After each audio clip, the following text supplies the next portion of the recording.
বিশ্ববিদ্যালয় প্রশাসনের একটা রোড ম্যাপ প্রণয়ন করা উচিত, যাদের কাছে দাবি জানায় যেন এই তদন্ত কমিটির কাজ কত দূর এগিয়েছে সেটা যেন সবার সামনে তারা আনে এবং প্রেস কনফারেন্স করে ঢাকা বিশ্ববিদ্যালয়ের শিক্ষার্থীরা এবং যারা এই ঘটনাকে ফলো করছে সবাইকে জানানো হয়। বন্ধুগণ, তার পাশাপাশি আপনারা জানেন যে কিছুদিন আগেই শাহবাগ মোড়ে ঢাকা বিশ্ববিদ্যালয়ে ত্রিপলি ডিপার্টমেন্টের এক শিক্ষার্থী, সিএসসি ডিপার্টমেন্টের এক শিক্ষার্থীর ফোন চেক করে হচ্ছে আমাদের দুজন অ্যাসিস্ট্যান্ট প্রক্টর এবং তাকে হেনস্থা করা হয়, তাকে জিজ্ঞেস করা হয় যে কোনো দল করো কিনা। আমরা মনে করি এই ধরনের বক্তব্য,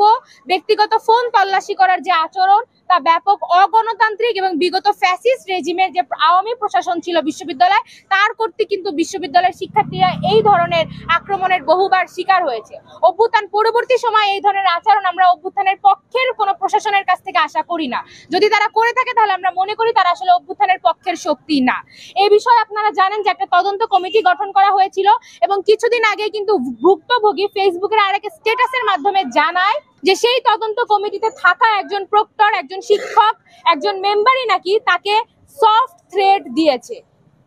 আমরা এই ধরনের ঘটনার তীব্র নিন্দা জানাই এবং তা যদি হয়ে থাকে তাহলে সেই ঘটনা এই তদন্ত কমিটিকে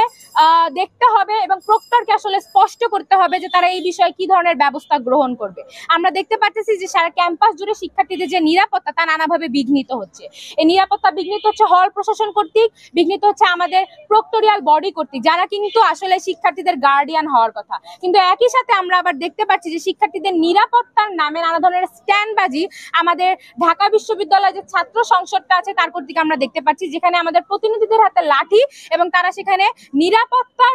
নিরাপত্তা বিশেষ করে নারী শিক্ষার্থীদের নিরাপত্তাকে উল্লেখ করে তারা যাকে তাকে লাঠি দিয়ে পেটাচ্ছে এবং বিভিন্ন ধরনের বেআইনি কাজ করতেছে। বিগত 5 বছর ধরে আমি এই ক্যাম্পাসে নানাভাবে এই ধরনের উচ্ছেদ অভিযান দেখেছি, কিন্তু আবার দেখেছি যে তাদেরকে ফিরিয়ে আনা হয়েছে কিংবা তারা কোনো না কোনোভাবে ক্যাম্পাসে চলে আসছে শিক্ষার্থীদের নিরাপত্তার স্বার্থে। এবং শুধুমাত্র ক্যাম্পাস এরিয়াতে না, হল প্রশাসন কর্তৃক নিরাপত্তা, ক্লাসরুমের নিরাপত্তা, প্রক্টোরিয়াল বডি কর্তৃক যে নিরাপত্তা, সেই নিরাপত্তার খাতিরে আমরা মনে করি আসলে এই বিশ্ববিদ্যালয় প্রশাসনের একটা রোড ম্যাপ প্রণয়ন করা উচিত যে তারা কিভাবে শিক্ষার্থীদেরকে নিরাপত্তা দিবে। একই সাথে সমাজ কল্যাণ অধিদপ্তরের সাথে বসে তাদেরকে প্রেসার প্রয়োগ করে যেন কোনো ধরনের ভবঘুরে কিংবা যে দোকানগুলো রেজিস্টার্ড করা না, তারা যেন আবার এই বিশ্ববিদ্যালয়ে ফিরে আসতে না পারে সেই ব্যবস্থা গ্রহণ করতে হবে। কোনো ধরনের স্ট্যান্ডবাজির নাম করে বেআইনি কাজ করা এবং পরবর্তী থেকে সেটা শিক্ষার্থীদের নিরাপত্তার খাতিরে করছে এই ধরনের